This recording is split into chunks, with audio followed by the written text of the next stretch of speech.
Welcome to the solar system series known as Why, where we talk about the coldest sign in this ecliptic known as Scorpio. Now, to understand why Scorpio is this way, you need to know where Scorpio came from. First things first, Scorpio is fixed water, being fixated on your own way of feeling and adding emotion to things. And if you ever wondered why people say, damn, that person is cold as an ice cube, they were probably a Scorpio. They were so deep, so dark, that they didn't share their emotions whatsoever because they probably feel that others couldn't handle it. Now, before we get sidetracked, let's explain where Scorpio came from and why it is the way it is. So, Scorpio was born from the 8th house. The 8th house is the life situation of anything you're unaware of in general. It's not that scary, it's just occult things behind closed doors, and as I mentioned, anything and everything that you are unaware of in general. Now, Scorpio is ruled by Mars, the planet of passion, willpower, aggression, motivation, intent, and basically any emotion that gets your ass up off the couch and actually doing something. Scorpio is also co-ruled by Pluto. To understand Pluto's influence, which is basically the power to change, you need to understand Mars, because Pluto is Mars multiplied to whatever degree you want above 10. It's so intense that it puts you through a transformation experience that will either give birth to something or kill something off. But that's kind of a conundrum right there, because to create the space for birth, you need to kill something off. Now, Scorpio is also away in Earth as well as Venus. Earth is the vibration of growth, structuring, nurturing, and if you want to really understand Earth, just throw a seed on the ground and watch a plant grow, and that's the vibration of Earth in a nutshell. Now, it's also away in Venus, as I mentioned. Venus is the planet of love, appreciation, values, as well as how you relate to others. Now, to move to the worst placement for Scorpio, we have the moon. The moon is your mind, your reactions, how you respond to things, as well as your emotional state. And these are the basic planets, houses, and elements, as well as modalities that break down the archetype of this fixed water sign. As for Mars and Scorpio people are the people who act deeply. They feel deeply. They can actually take the time to focus their passion or whatever emotion is pushing them to desire something and sit in that and brood in that and kind of like steam and bubble in that, you know. It's this is for Mars and Scorpio people, this is that sizzly passion, if you get what I'm saying. You know, Mars is red hot. Mars likes to keep things going. But since we're talking about Mars and Scorpio, let's dive a little more deeply into Mars. Now, as I mentioned, Mars is the planet of passion, willpower, aggression, motivation, intent, and basically any emotion that gets your ass up off the couch and doing something. Now, for Scorpio, this takes a little bit of a turn, because yes, Mars is the red hot planet, but Scorpio being at home here, since this is the ruler, not Pluto, this is the ruler of Scorpio, Scorpio gets to just kind of sit, focus in, and just take in all of that passion and intentions of others. You know what I'm saying? Like, yes, Mars is red hot. Yes, Mars likes to just act on something. When it's the feminine side, it's taking all this in. So this is why I say they get to sit in their passions, sit in their emotions. And if they see something that they actually want to do, they actually take the time to build up what's necessary so that they can actually focus and find the perfect time to just shoot their precision and make what they want to happen, you know? Now, where the receiving side of Mars sort of slows these type of people down is these people like to focus, brood, and sit on whatever they intend to do. And it may appear like they're sitting and waiting for the proper moment to strike and attack, but with this being your influence, that takes a little bit of time to learn, so that doesn't exactly happen right away. You have to sort of look at Mars and Scorpio people like a landmine, you know? At first, when they're just buried and sitting there and just soaking deep in whatever the soil's got going for them, they're not going to do anything unless they're found and detonated on purpose, at least most of the time.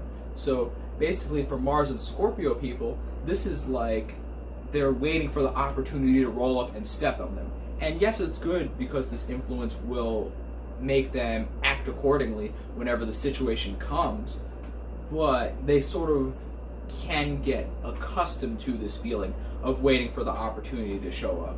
Now, brooding and focusing on this and directing all your attention here may make that happen consistently, and it may happen a lot of times. But going down the line, these people do need to learn how to seek out opportunities for themselves, because they don't just go, hey, I'm right here, get after me, y'all. You know what I'm saying? Like, opportunities don't just slap you upside the head like that, especially for these signs. They can brood, focus, and sit in that emotion all they want, but eventually they're going to have to pop their head up and get that. And unfortunately, when they're starting out, this may take some unfortunate time to build and fall upon them, which can send them a little too far down the depth of the rabbit hole that focusing on this feeling may bring to them, unfortunately. Now, I mentioned that Scorpio is the receiving side of Mars here. So what does this actually mean? This means that Mars and Scorpio people will be walking around. Yes, they'll be focusing and being very passionate about their own thing, even though they may not tell you, even though they really want to act on it, which is why it bursts and sizzles and gets a little, gyration to it. This is where it can kind of take a negative turn, because when they're focusing so deeply on their own intentions and their own personal desires, that gets, that only takes up so much time in your day. And yes, you'll come back to it, but throughout the day you'll be wondering, what's the deal with other people regarding this feeling? Do other people feel this way? Do other people just sit and brood and focus on their emotions? Eventually you're going to take a peek outside when you're about to get ready for your opportunity to roll up and focus on how other people feel about this. So the benefit to this is, yes, you'll get to focus on how people feel. You'll get to have a little bit of an overstanding to it because your influences pushes you to go deep with regularity, so you'll be able to see where people are on the emotional roller coaster per se, kind of like when you're watching a child figuring out things for the first time. Obviously this is extremely dependent on awareness level, but with this being your influence, you would likely experience this. Now, the downside to this is you may get sucked down the rabbit hole of focusing on how people feel because you power trip a little bit about your influence pushing you above and beyond in this at an early age, or all throughout your whole life, depending on how you're aware of it yourself. But eventually, you focusing on other people with this may have some sort of backwards type of mindfuck type of feel, to where it's like you think those people that you're focusing on and absorbing those emotions and kind of gaining them for your own repertoire are sort of taking your time in your way. But since you're the receiving side to Mars and you just your natural state is focusing and soaking into all of these emotions, you might just forget if you dive too deeply with it, because you have to remember, Mars is at home here. It can do what it wants when it wants, So if it wants to focus intensely and absorb a lot of emotion and just awareness and experience from the people around them, it will have the energy to do so as long as the desire is there. And even if you desire to do that more and more and more, and you just don't desire to focus on your own passions so much that your own passions sort of get absorbed into this, of course you're going to have to go through a little transformative period and realize that, no, I shouldn't be doing this. I shouldn't be, to put it bluntly, power tripping about my own emotional awareness amongst the simps per se, But the benefit to this is going through all these experiences and sort of just kind of being like that landmine waiting for the opportunity to drop on you.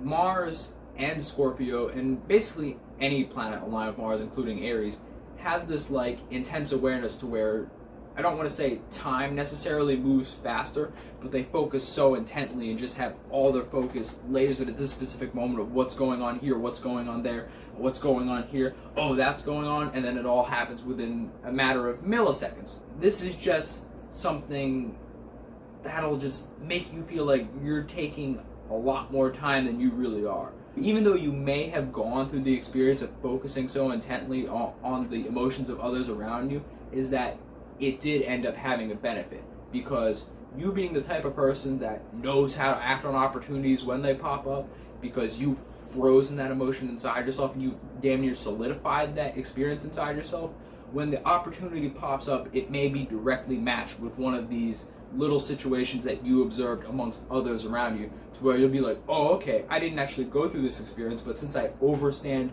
emotions and sort of just like passion and just kind of acting on things and going about just doing things the way I do it, I know that when they did this here and they were at this situation here, they did this and it actually worked out. So I can apply it to here right now. And it may be something little and it may be something insignificant, but that little moment that you focused on and actually just paid attention to and remembered it, you'll appreciate it in that moment, in being able to absorb that information from just knowing how they felt going through that situation. But anyways, that's pretty much Mars and Scorpio for you. So let's break down Mars and let's break down Scorpio for that matter. So Mars is the planet of passion, willpower, aggression, motivation, and basically any emotion that actually gets your ass up off the couch to act on something and do something. With this being in Scorpio, you get stuck in the receiving end a little bit, so you may freeze in your own passions, but eventually Mars is going to burn through, and whenever that opportunity strikes, you're going to explode like a landmine and do exactly what you wanted to do during that moment. Now, Scorpio is born from the 8th house. The 8th house is all situations regarding the unknown, what you're unaware of, just where no light is shined upon whatsoever because no attention is being paid to it. Scorpio is, well, yeah, I mean, it's exalted in Uranus, but outer planets.